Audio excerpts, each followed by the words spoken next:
Good morning, or depending when you're watching this, good afternoon, good evening, or good night.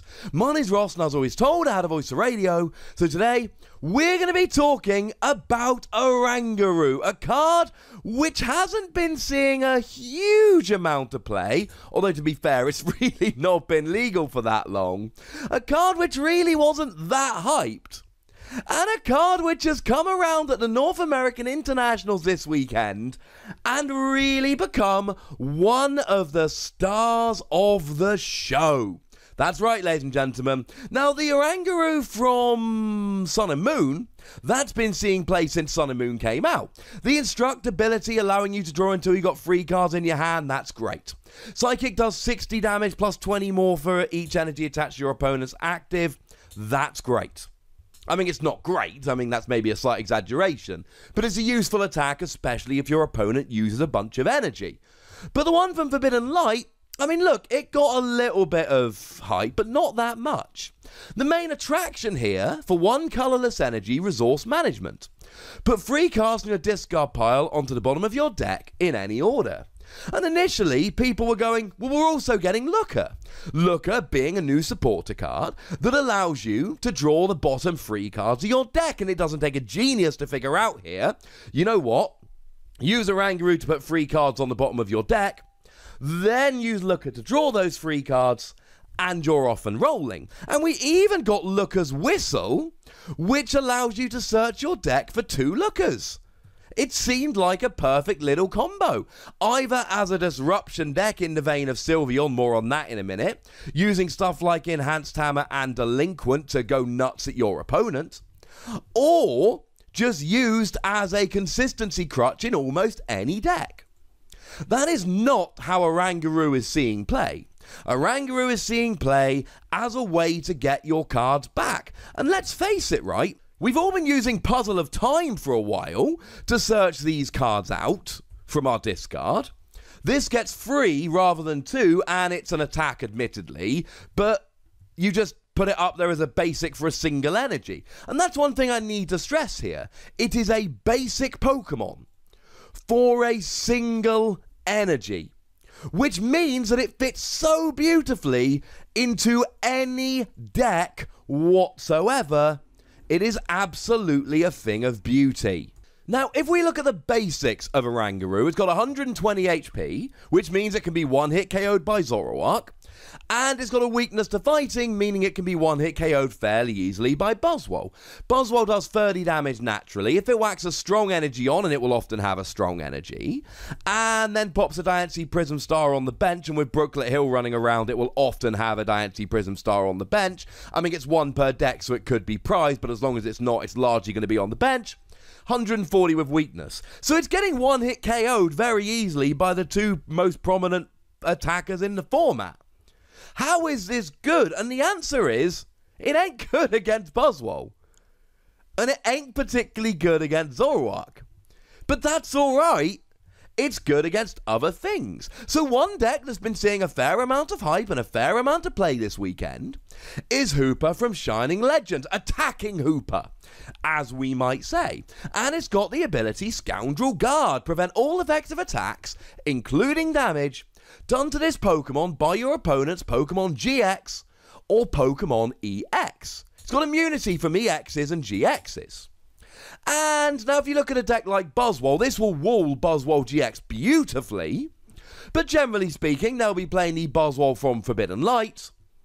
And honestly, Buzzwole from Forbidden Light is going to love this. Sledgehammer does 120 if your opponent's got 4 prize cards remaining, but you whack a strong energy on and a Diancie Prism Star on the bench, and you're hitting 70, 140 with weakness, easy KO. Buzzwole decks don't care for Hoopa. But let's take a Zoroark deck, for instance. Zoroark comes around, and generally would be getting a one-hit KO on Hoopa. Oh no, wait, the ability.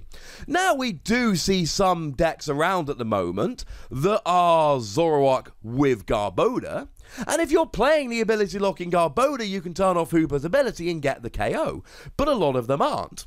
So what very good Pokemon players are starting to do is play Oranguru, and just to be clear, right, Tord Reklev is basically playing straight Zoroark this weekend. He is, as far as I'm concerned, and a lot of people agree with me, you all should, the best Pokemon player in the world right now. Okay, there are some others like Michael Pramort, which can give me a run for his money, but I'm still saying Tord's the best right now. And he's playing this. And we saw him on stream yesterday against these Disruption decks, and what did he do? He used resource management. Because Hoopa's doing 80 damage, right? With a Choice Band, it's doing 110. So if it can hit something like a Zoroark twice with a Choice Band, then it will get a KO. It's 2 hits if you've got a Choice Band on both the hits. With stuff like Field Blower running rampant, that's often not going to be the case. So what we're going to see quite nicely here is free hit KOing. Now, these Zoroark decks do tend to play stuff like Ace Roller. So if you're being free hit KO'd, all you need to do is just play an Ace Roller every turn, or maybe something like a Max Potion, and you're up and running. Oh no, wait, you can only play a certain amount of them. You're gonna run out sooner or later. Oh no, wait! You're playing Oranguru, so you can just get them back whenever you darn well feel like it. That is why it's so good. And while we're here, right, there is a damaging attack. Free colourless energy, alright, that's quite expensive for what it is. 60 plus confusion. Well, it's a 2-hit KO on a Hoopa, but here's the thing, right? Hoopa takes free energy and has got a retreat cost of 2. Your opponent is unlikely to have multiple Hoopa set up. So if you can confuse their active Hoopa, they need to use something like a Guzma to switch out and then get back into the active. Hopefully they've got something on the bench with a float stone so they can just retreat, just in order to attack the next turn. So you're 2-hit KOing and you should be fine. And oh yeah, they ain't 1-hit KOing you. The other deck we see here is Sylveon GX, and if my memory serves correctly, we saw John Kettler playing against a Sylveon deck yesterday using this. Or it might have been that John Kettler was playing against Hoopa and Tord was playing against a Sylveon, but either way, both Tord Reklev and John Kettler have been using this. They are both phenomenal players. And what Sylveon generally tends to do is sit there using Magical Ribbon to search their deck for any free cards. And what they're often going to do is search for stuff like Delinquent, forcing you to discard cards from your hand. Or they're going to search for Enhanced Hammer, or Crushing Hammer, or Team Flare Grunt, to get rid of all of your cards, all of your energy. They're going to lock you out of the game. Well, if they're sitting there not doing any damage getting rid of your cards, you can be sitting there with Oranguru not doing any damage recovering those cards, and given that you're getting free cards back into your deck a turn, you're probably recovering cards faster than Sylveon's getting rid of them, which is wonderful.